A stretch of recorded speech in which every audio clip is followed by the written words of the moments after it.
Welcome to Weekly Wings, your go-to podcast from dronelife.com, sponsored by insert your name here. No sponsor. If you're interested in sponsoring the show, reach out. Got a wonderful episode today. How you doing, Samuel, Terry? Change things up there. You guys, can't mess that up. Yeah, Can't keep mess us that on our up. toes, huh? I'm doing great. Thank you for asking, Paul. Yeah, Also yeah. You, doing Samuel. well. Either of you French?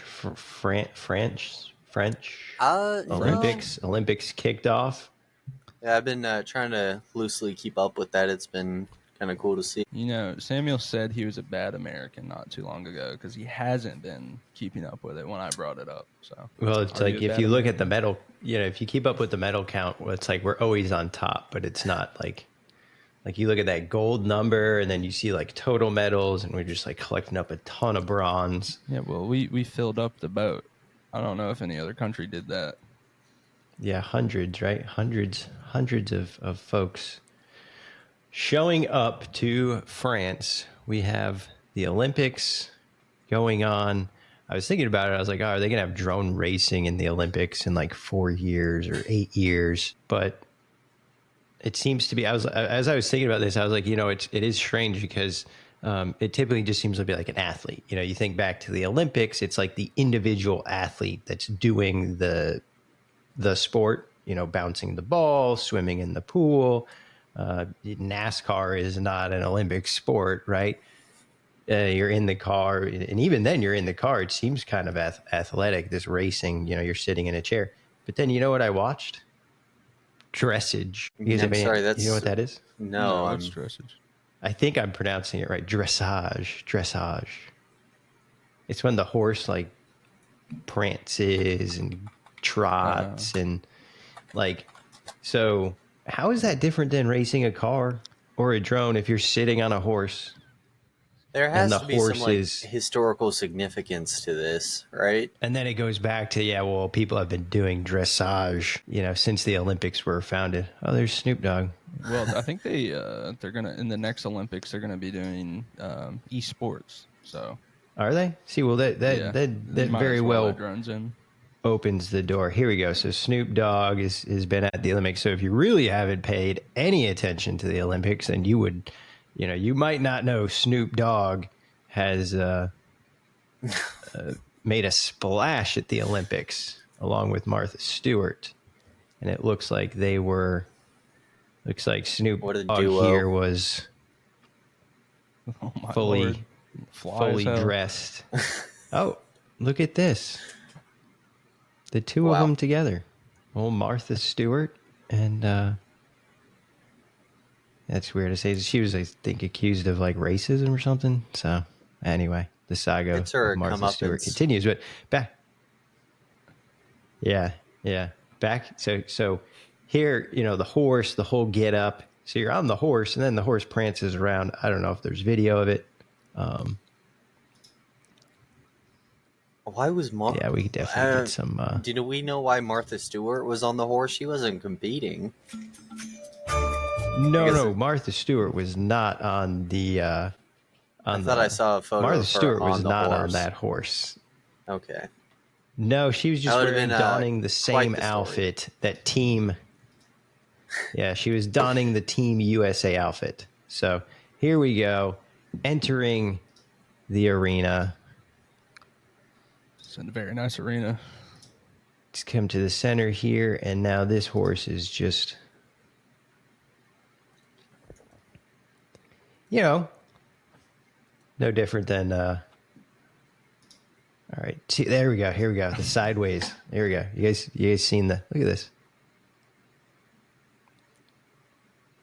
That horse is going, that horse is like going sideways.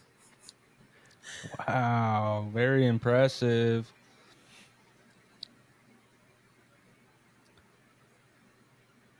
Oh, it's going backwards. So a horse is going backwards, but it's just this really fancy horse, goes on. Now this is dressage. So if this is in the Olympics, why not drone racing, right? But with somebody did decide to bring their drone to the Olympics, didn't they? Mm. Oh, Canada. Canada's Olympic women's soccer team is Canada, the Canadian team here. No, we can. We can. We're gonna blame. We can definitely do that. Team Canada, all of them. See, they're all on the screen right now. Well, that's probably not all of them. I mean, the coach. That's everybody in Canada, right there. Everyone in Canada. Well, I don't know. I mean, I've heard that they take their drones seriously and they're doing some stuff up there. I mean,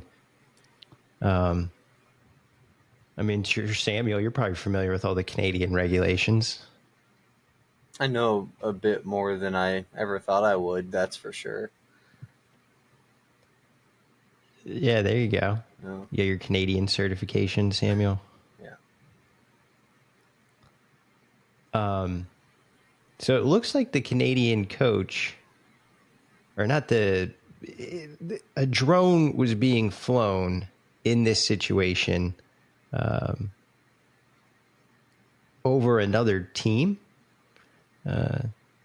New Zealand's soccer team noticed a drone flying above their practice in Paris. So we got Drone Gate at the Olympics live in real time with potentially some emails having gone back and forth. So this story gets pretty interesting. How do you guys feel about, using drones to not just help your team get better, but, an eye in the sky in order to see the competition? Well, it's a sport. Anybody will use anything to get ahead in a sport, and drones are just another tool we can use to do that. I mean, cheating has always existed, and it always will. I mean, they solved this very quick. I wonder if he just gave up. Just like, yeah, here's my emails. I did it. Ban me. Get it over with. My contact info. Yeah, here's my contact info. Here's my login. Just get this over with. Yeah. Emails discovered, folks losing appeals. The Canadian soccer team is just certainly going to be having to deal with this for the fallout of this for some time. I mean, I don't know what you can exactly get. I don't watch soccer. Never really played soccer. Maybe like their formations that they're practicing. I don't see, like, it's not like you have like voice recordings of what they're going to do. It's just like you're just watching them. I don't know. It's some good old New England Patriots, right? Well, what if we just like went into the stands and just watched them play? Is that illegal? I don't know.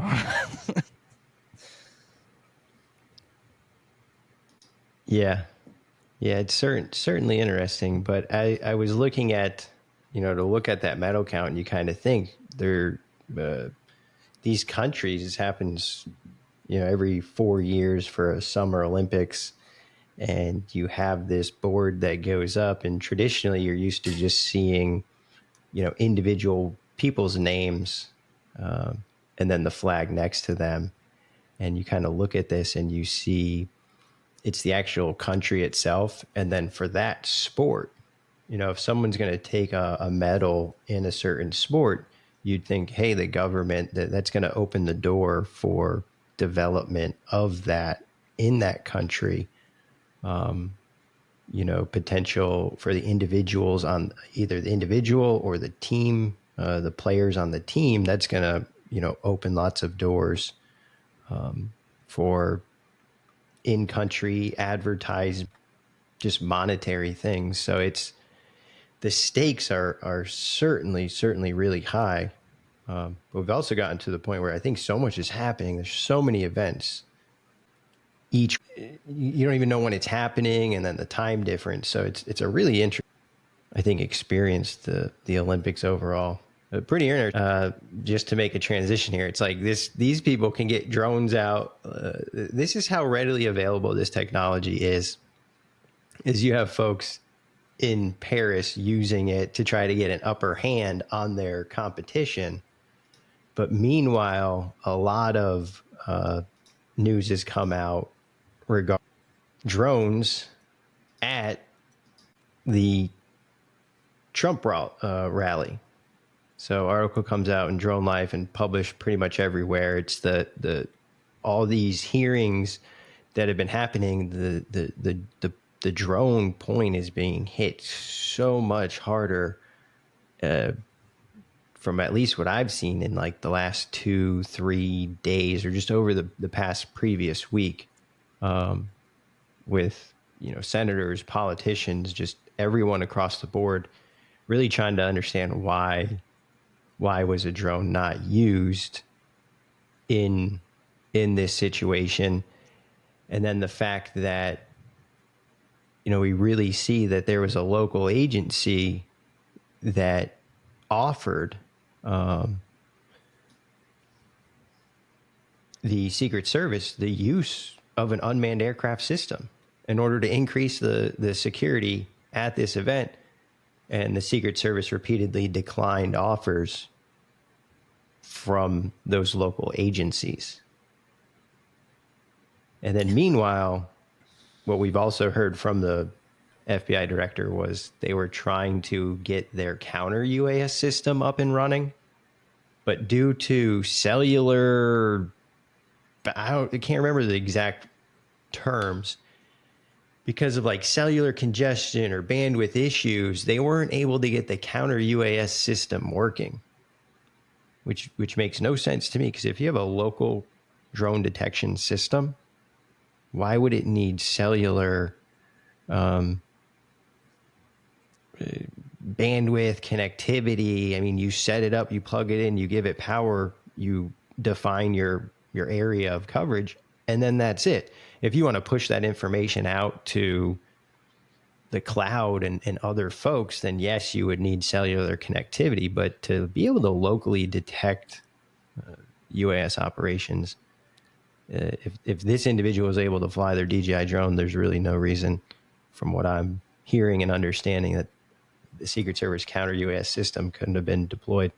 And then repeatedly denying, my only thought here is their federal agency, the local police have a DJI drone. They're looking at that drone and they're saying, no, we don't want to be associated with a DJI drone because, could you imagine if the drone went up and flew and nothing happened and people photographed it? You're going to have this whole, slew of articles coming out where it's like, oh, these drones are bad, and yet the Secret Service is using them. Have some potential bad PR. Well, I think this.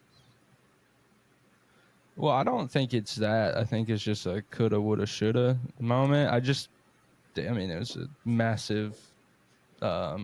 They had some incompetence during this event. They were probably just lazy. Didn't want to fill out the paperwork involved to get these drones up and get the radar up for the drone. They probably just didn't want to do it because it was too much work. I mean, if you look at how this went down, all in all, it was incompetence. So I don't think it'd been bad PR. I don't think anybody really cares about that.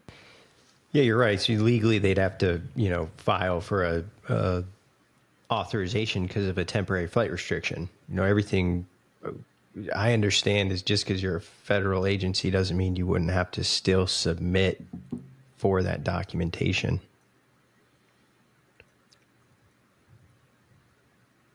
What are your thoughts here, Samuel? Counter-UAS, having drones available, is it I don't even necessarily relevant? know if it's What do you just think? about Do you all think the paperwork, but it's also just like, again, I think it kind of circles back to, do they know kind of how to, do they have the training to set up an automated flight route, or would they have to be on sticks the whole time and just kind of I don't know what the level of expertise is there. I mean, surely it's not super hard to pick it up and just use it, but then you're dedicating a whole person to completely be eyes on, hands on, and maybe potential other people watching him do it, a part of the UAS team, as opposed to having someone with a lot of experience doing it and doing it super well automated. And I don't know. That's kind of my thoughts, though.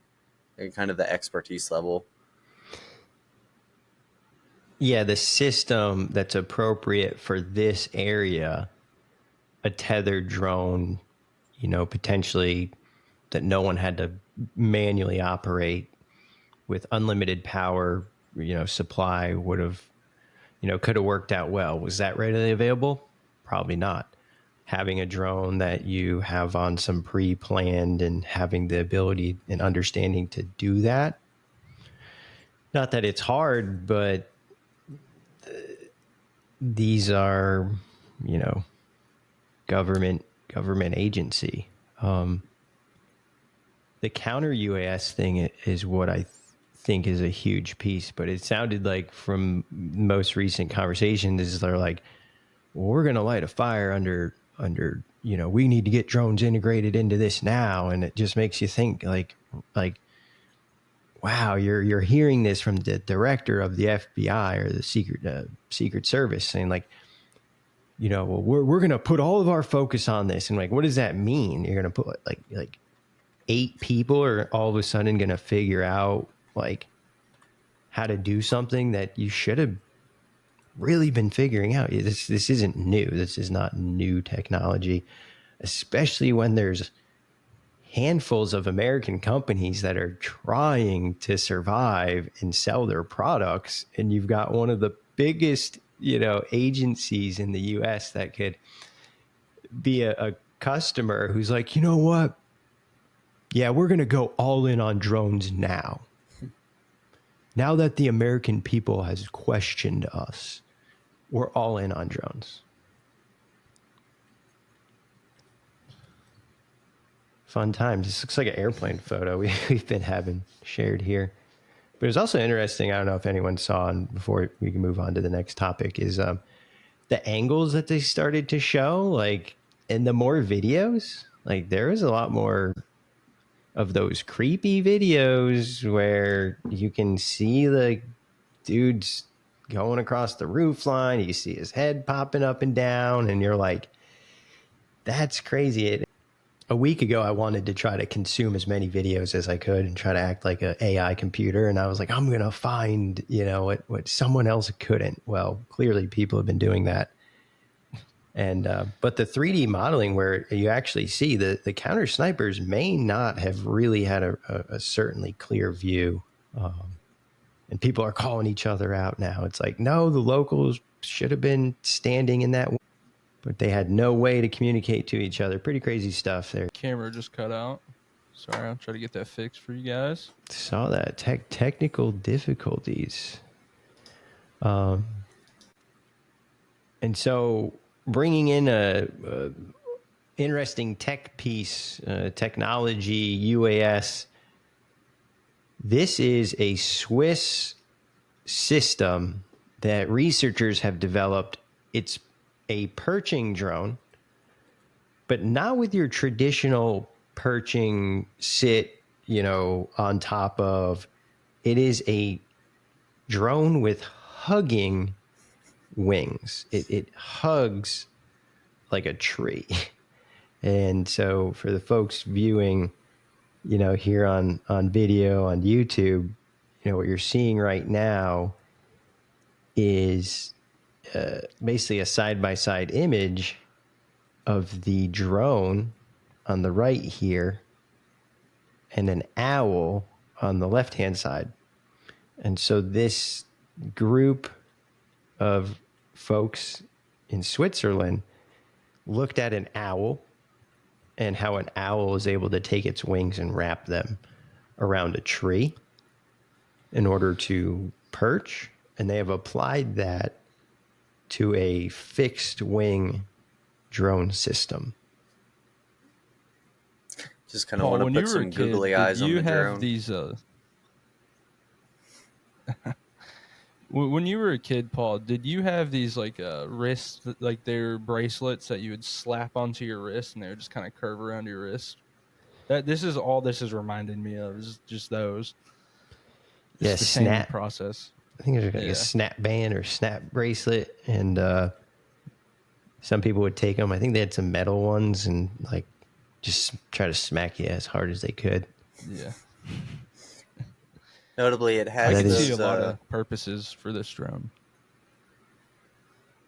It has Go ahead, Samuel. claws, wrapping arms, and adhesive pads. They went all out on this design, and you can kind of see from the diagram. You have that pulled up. It's pretty thorough with it. It looks like the I was gonna say the neck of the drone or I don't know what to say. Part 4. It actually doesn't look like it's completely aligned until when it hits to the next thing. It actually snaps into place. So I don't know if that's like a fish hook type thing.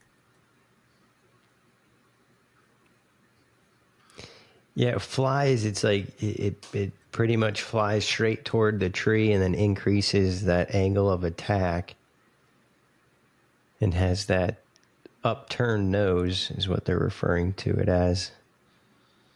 A It's basically a detachable bumper. It's and, like a rubber nose that just smacks into it. That's the only purpose of it. and then All trees claws, and then on the successfully underside perched. of the. Oh, go ahead, Paul. I was saying the claws on the bottom of the wings. It has, like you said, like fish hook, so it wraps, and then gravity might pull it down a little, but as gravity causes it to go toward the uh, base of the tree, it's gonna really sink those hooks in. I wouldn't compare it to a fish hook. I would say more like a cat's tongue or like almost like a piece of sandpaper. I mean, you think it's gonna dig into whatever material it's on. It's like a high grit Kind of like sandpaper. Velcro. And then you use the bottom of the tail to kind of stay on. Yeah, or like one side of the Velcro, like the hard plastic piece. It just kind of self applies to rough objects. Yeah, Pretty it is. impressive, though. It says the impact speeds of 3 to 5 meters per second. That's kind of crazy.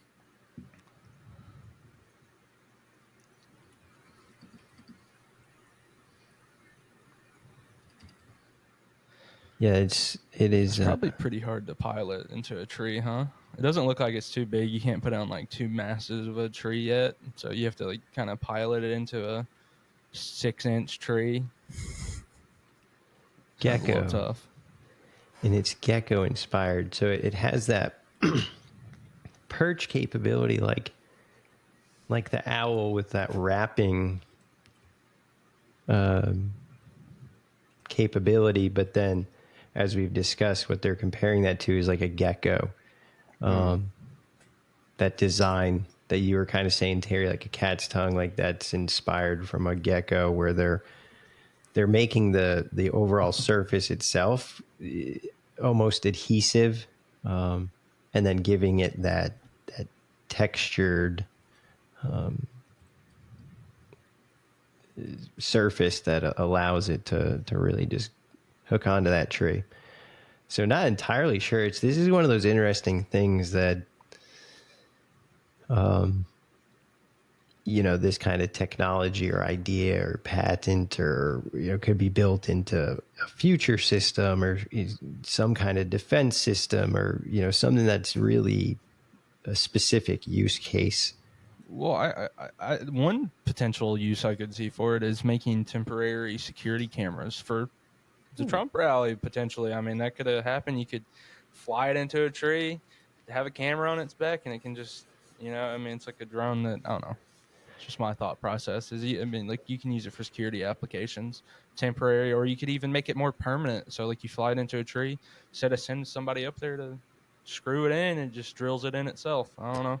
Or if it's pre-perched there and then it's waiting, like so if something happens, it could it can readily deploy. It's blended in. You don't necessarily. Definitely need a lot more engineering to get that to happen. That is a good idea. That would be pretty sick. Just make it look like the owl, and it'll be like, look at that owl that's perched on that water tower over there. It's With or weirdly without the hugging a googly water eyes? tower. What's going on?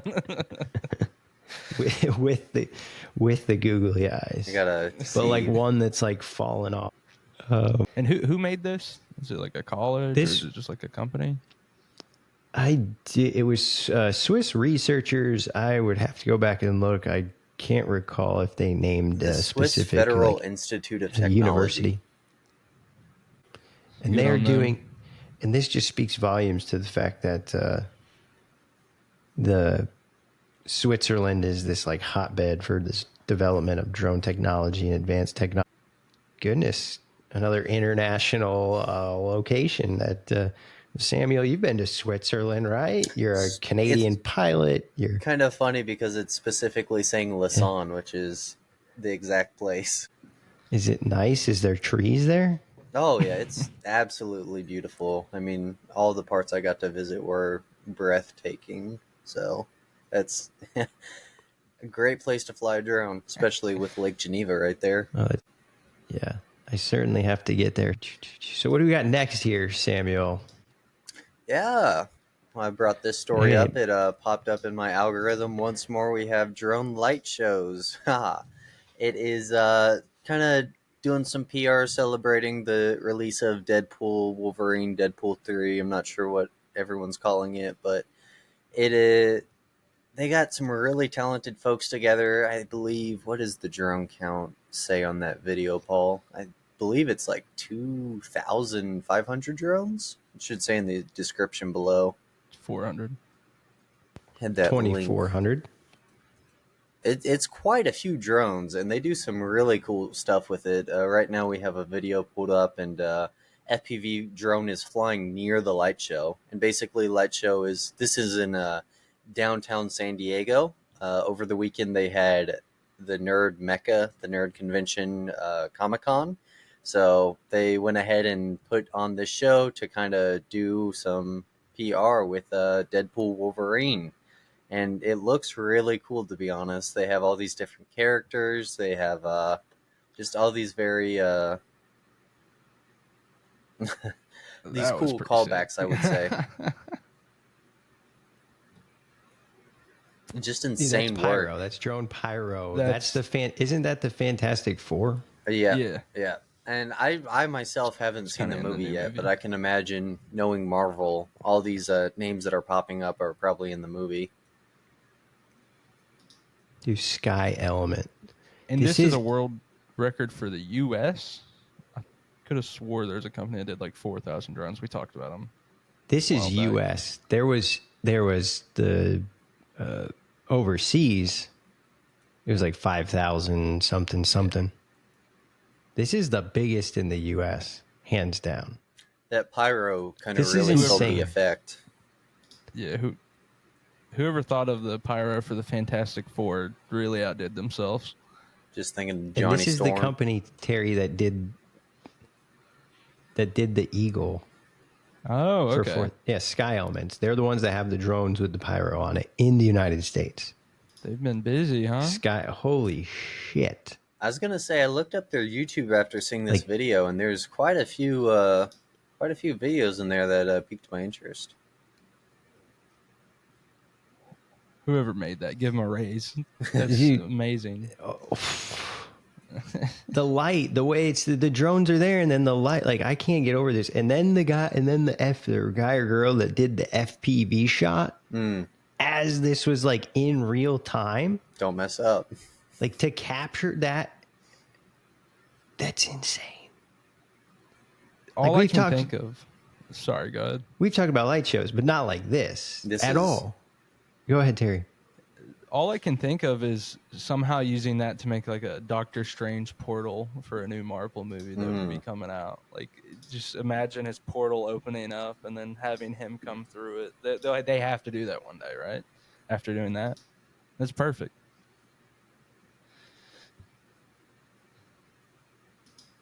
What's happening there? What was that? It looks sick. I mean, those listening, you have Deadpool. I would say he's what, like 100 feet tall or so? And he's just pulling out his swords, but it's all completely animated. All these outlines, fireworks going off, different colors. Looks like an intern filmed this from the Fox 5 San Diego's building, just with their iPhone through the dirty window. This is like their this is like one of their cameras that's just sitting on top of a building that they usually show and like, oh, it's sunny today. You know, it's just always sitting. This is crazy. It looks like bombs are going off. Like when it blows, when the fireworks go off down there, it looks like bombs are going off, and it looks like you were saying, like you could incorporate this technology into the movie, and it looks like that looks like some bombs are coming in. I think that was actually a plot point for Spider-Man No Way Home. Is that the one? Yep. Which one? Is it Spider-Man Far From Home? It was Far From Home is the one with the multiverse. He used drones kind of like to make like almost like a projector illusion of the world he was in. I don't know how to explain it to you, but holy cow. Like, it's just crazy. I wonder if they had if they had pre-made panels or what, because these are some really like dynamic poses for the characters. And while we're hitting on the movie drones in movies, Twister had drones. Oh, really? They had a drone that they used. So drones are slowly getting more spotlight. Like, was the drone itself a character, or was it like an implementation in the making of the movie, or both? One of the characters flew drones to watch the tornadoes. So it's like a fixed wing drone. I think I've seen a few like bigger matrices, but yeah. Like even just the explosions, because think of like to add that without having to use CGI, or the ability to make the CGI so much more realistic because you're layering like real explosive. Well, why would you use that when you could pay somebody $20 to make it in CGI? Sorry, that's a bad joke. Sorry. I don't know. Because you can, I guess. Something CGI, right? Like a maker's strike. I don't know. Yeah, that was... Animators. That was epic. And the number of drones that they laid out, like when they showed it in that... It filled up the entire field. It looked amazing. It's kind of weird since this is a backwards the whole video. Field. I'm assuming they just got it on the wrong side. The amount of people that were like setting it up, the time that goes into this, and then they got good weather. Oh yeah, everything kind of comes together because that's the only thing I could think of. You plan this out, you get all these drones, and then you kind of just cross your fingers. And I didn't notice if they had during the opening ceremony of the Olympics, which was extremely awkward, and if anybody had to watch the opening ceremony, I didn't notice if there was any drones or not. A lot of pyrotechnics in the yes. But then again, it was raining. It was I think if now that I remember, it was pretty poor.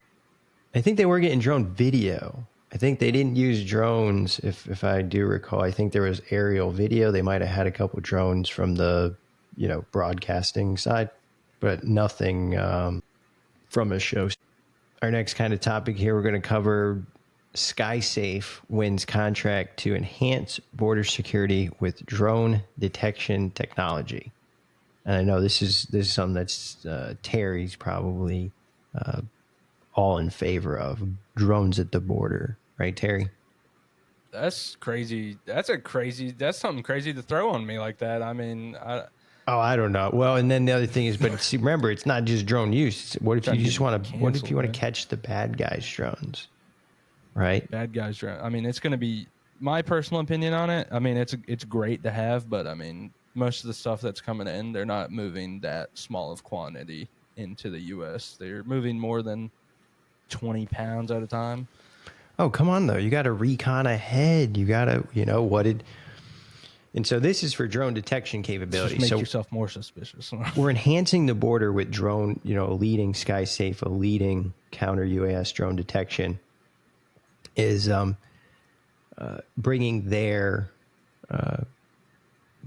counter-UAS technology to the border in order to enhance it. So, yes, they're not using small drones to do the thing, but aren't the small drones, just like to go back to the Trump incident, small drones used in order to scout ahead, see what's going on, know where you kind of can and can't go. Yeah, I mean, like I said, it's not completely useless. It's just for like smuggling reasons. Like one of the things it's not going to directly stop smuggling of anything. It's just going to make it slightly harder. But then they got tunnels, and then they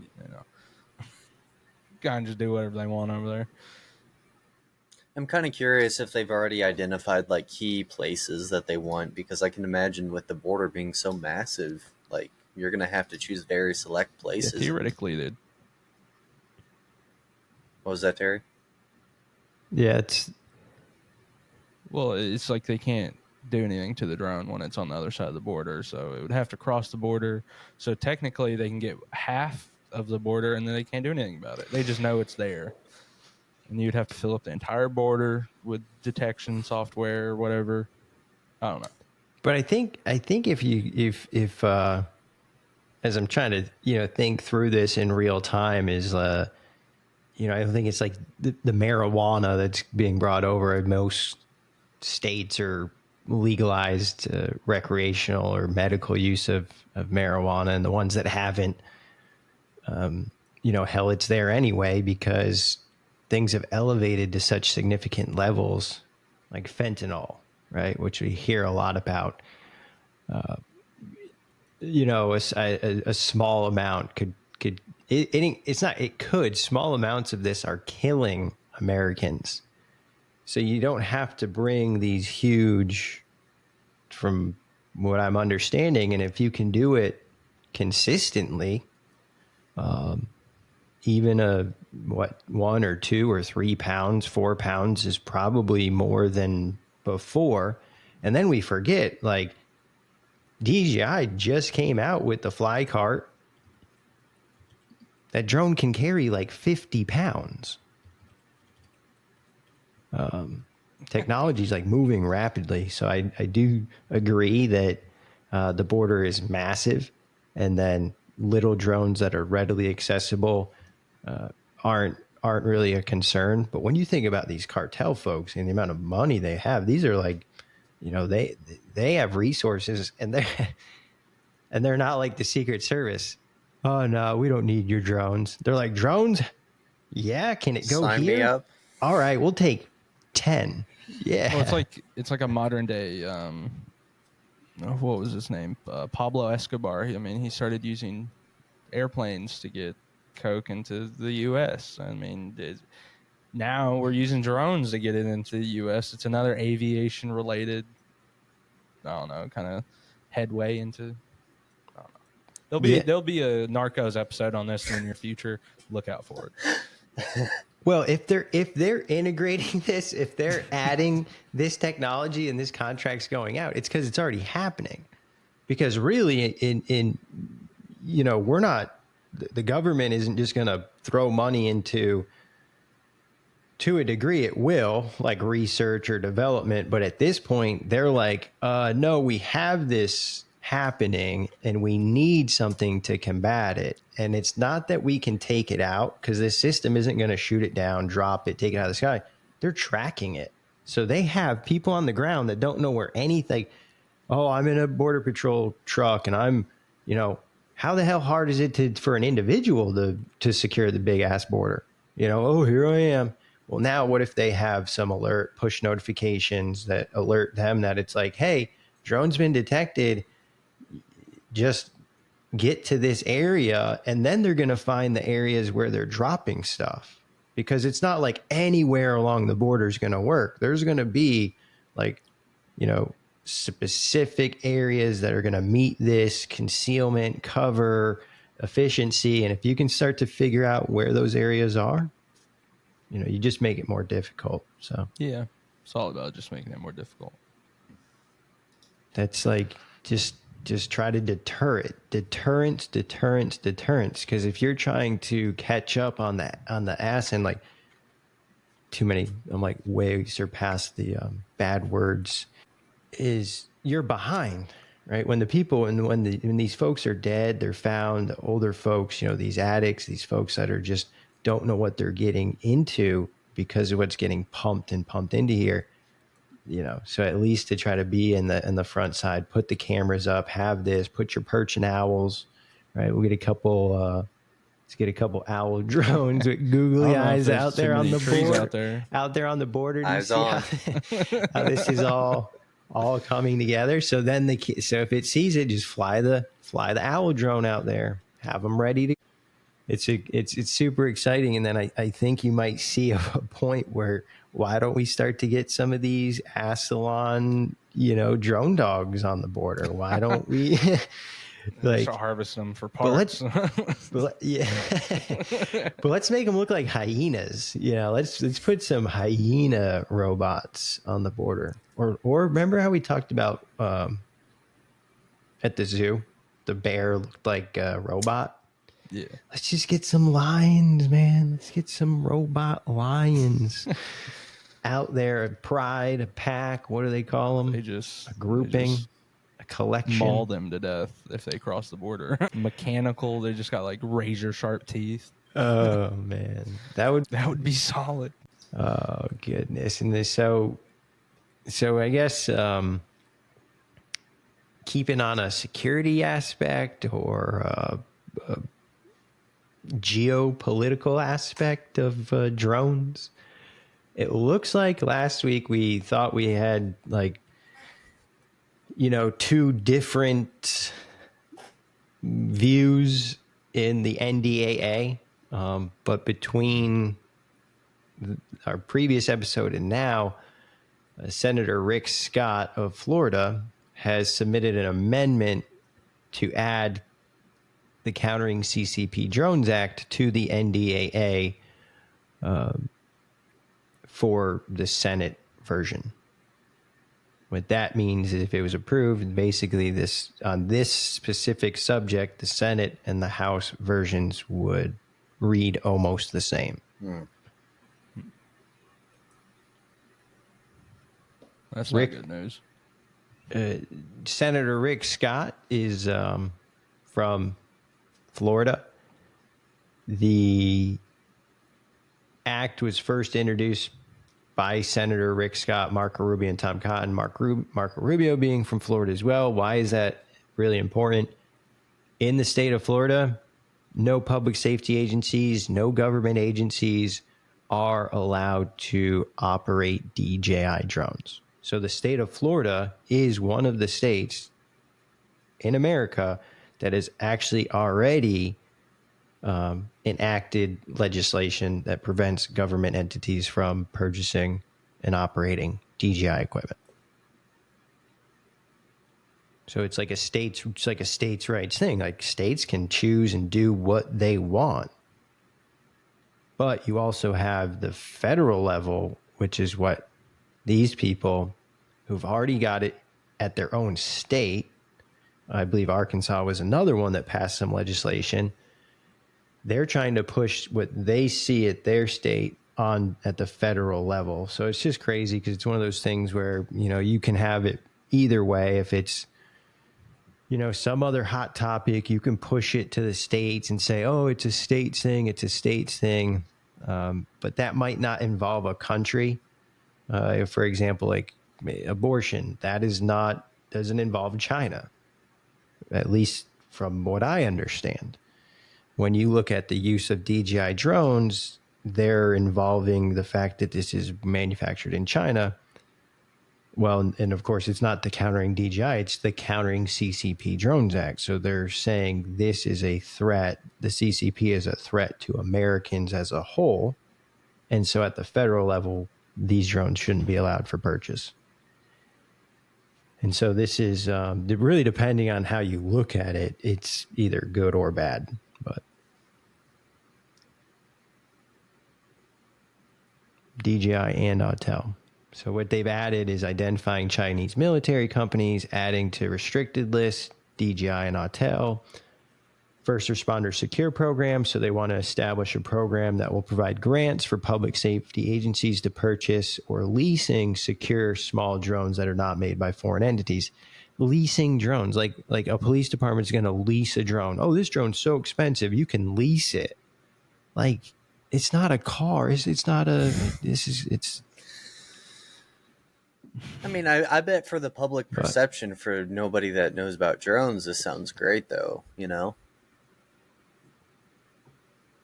because I mean, they're going to be making sure they don't have any Chinese drones in your airspace, not in America.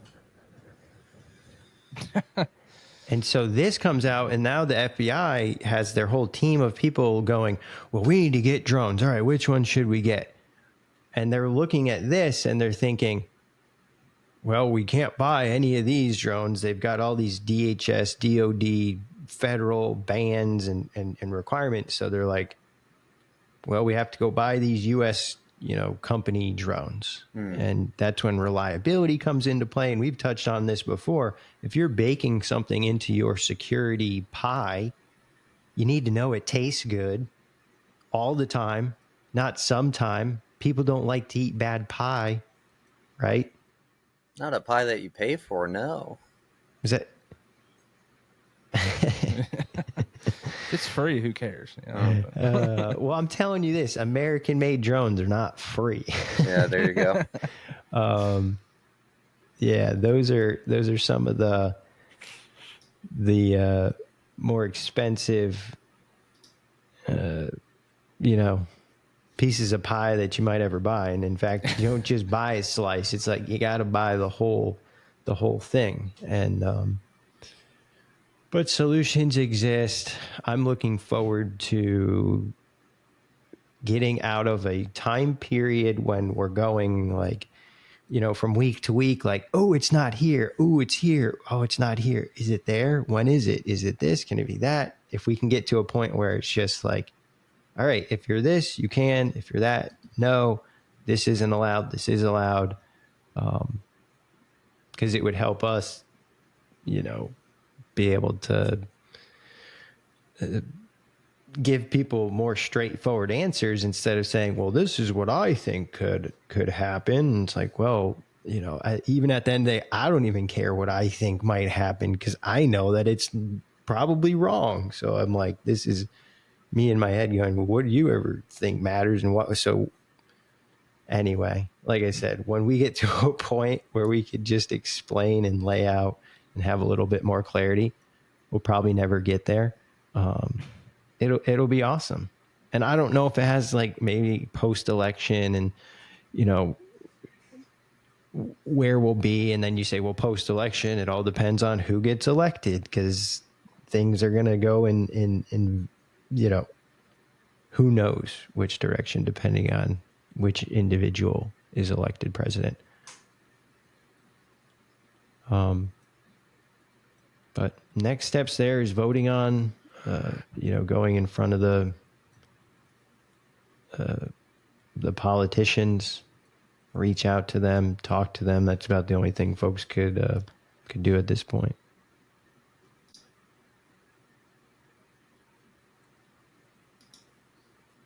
What do you guys think? What are you looking forward to? What's going to happen in the week to come? If we could guess any news, I don't know how someone could, not locally in the United States, can top that drone light show. That'll be nuts. I know globally it's already been done. I was actually kind of interested to see what Sky Elements does next because, I mean, how do you top what they do? Like, they set their own personal bar, in my opinion, and not only their own personal, but like a record in America. So that's insane. What's next? There's a reason, like, I'm pretty sure that was the Golden Buzzer. I'm pretty sure Sky Elements was the America's Got Talent Golden Buzzer crew as well. So it really makes sense. And every time they do something like this, like, can you imagine the amount of people who are like, I don't know if they're taking investors or the amount of money they added to their bank account after doing that show for Marvel. But it really seems like if from the outside looking in, like they're reinvesting back into the organization, which is, what you really hear most startups do in your first 5 years. It's not so much about making money and saying we have all this money in the bank account, because money sitting in a bank account is positive if you're retiring but if you're trying to build and grow your business, you want to like, use that money, buy more drones, do bigger shows. You do a show, you take some of that money, you buy more drones, you do a bigger show, you take that money. And it just really seems Sky Elements is just on this like, hockey stick trajectory. So congratulations to them, and hopefully the weather continues to stay clear, because at this point it seems like that's the one big factor that's gonna contribute to them not being able to deliver what people have come to expect from their organization. Slap. Yeah, I know, Terry. I know in the past you're not like a huge slap. I can't even say. I slap. See, I didn't even say the whole word slap, and he already knows what I'm going to say. Slap, right? No. But I don't know. Dana White seems to think, he says this is the fastest growing thing, the most successful growing thing he's ever lost been. So much money that he is delusional. He's really making up shit.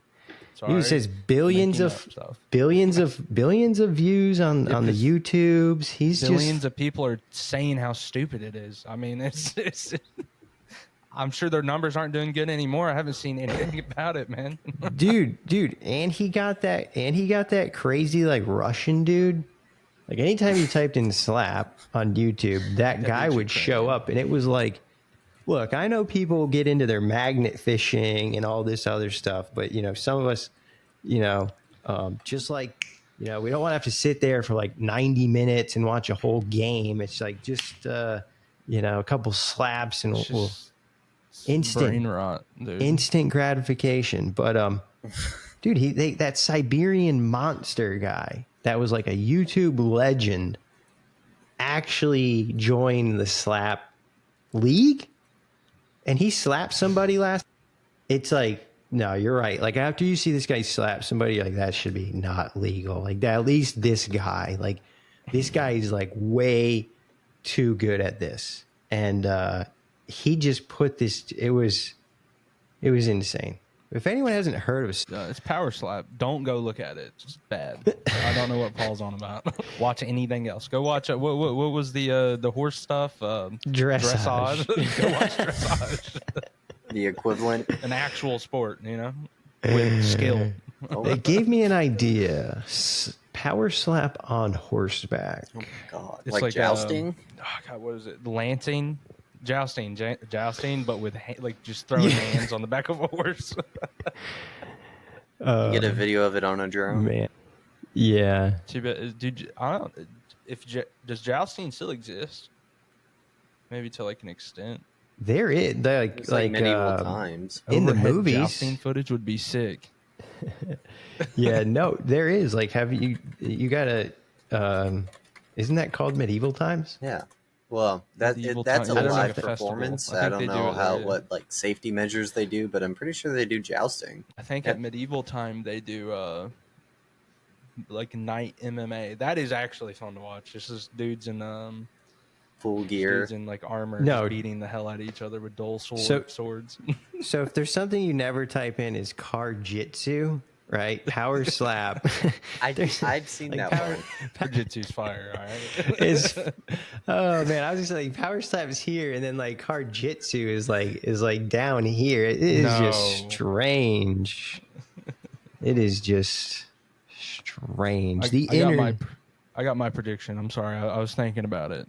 My drone prediction for next week is somebody. I don't know if it's a hydrogen bomb or like a small nuclear bomb, but I know they made a small missile for one of the new jets that are coming out. That is, it basically carries a small nuclear warhead of some sort, and it doesn't have like too crazy of range, and they're trying to justify that to use just like normally, without like dropping big nuclear bombs. But yeah, so nuclear weapons will exist. It's just not as big as you think they will be, and I think they should put that on a drone. Sorry, I just rambled there.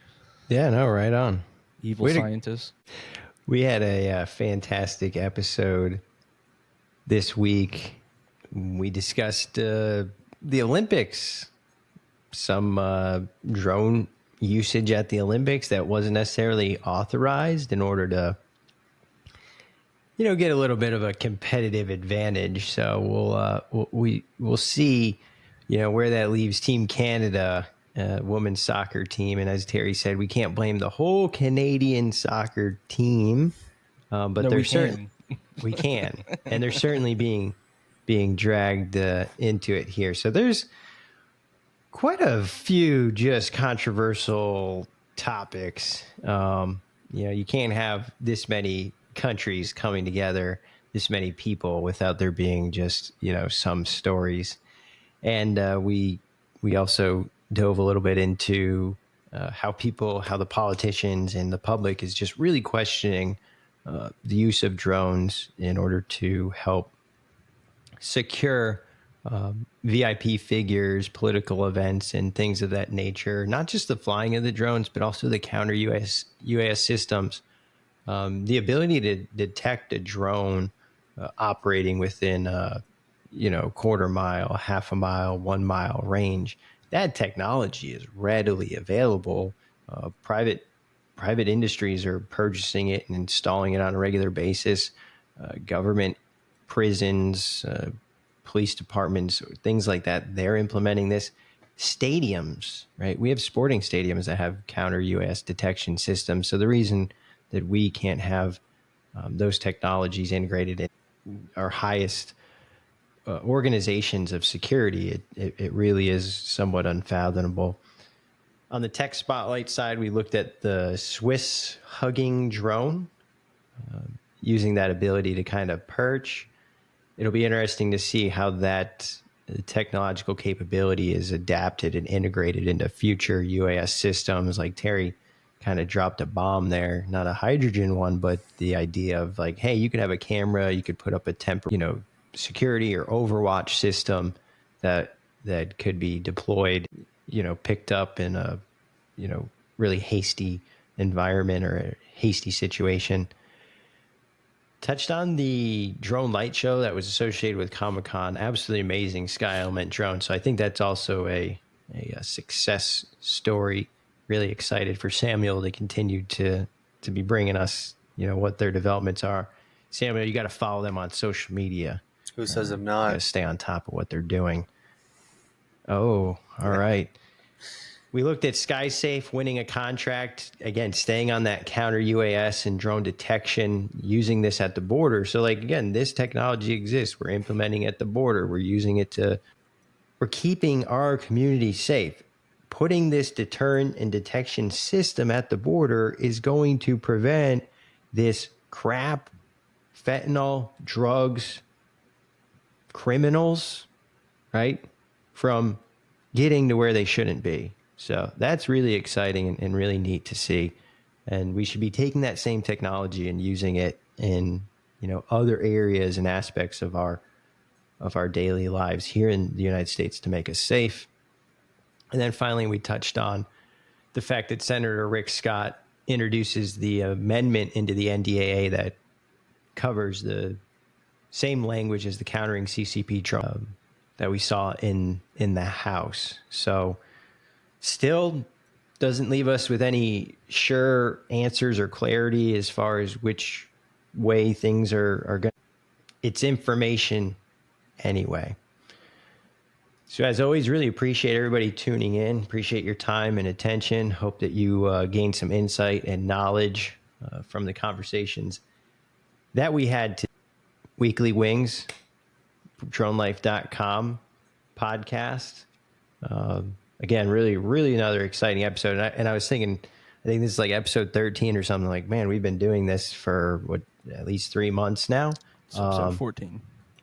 Episode 14. Thank you, Terry. So we've been doing this for at least 3 months, and it's awesome. I look forward to continue doing it because just from week to week, being able to dive into these different stories, it's I'm learning a little bit and enjoy sharing this time with you guys and getting your input and insights here. And again, thank you to all of our listeners who are continuing to tune in. We appreciate your time and your input. So thank you, everybody. Thank you, Terry. Thank you, Samuel. We will see everybody next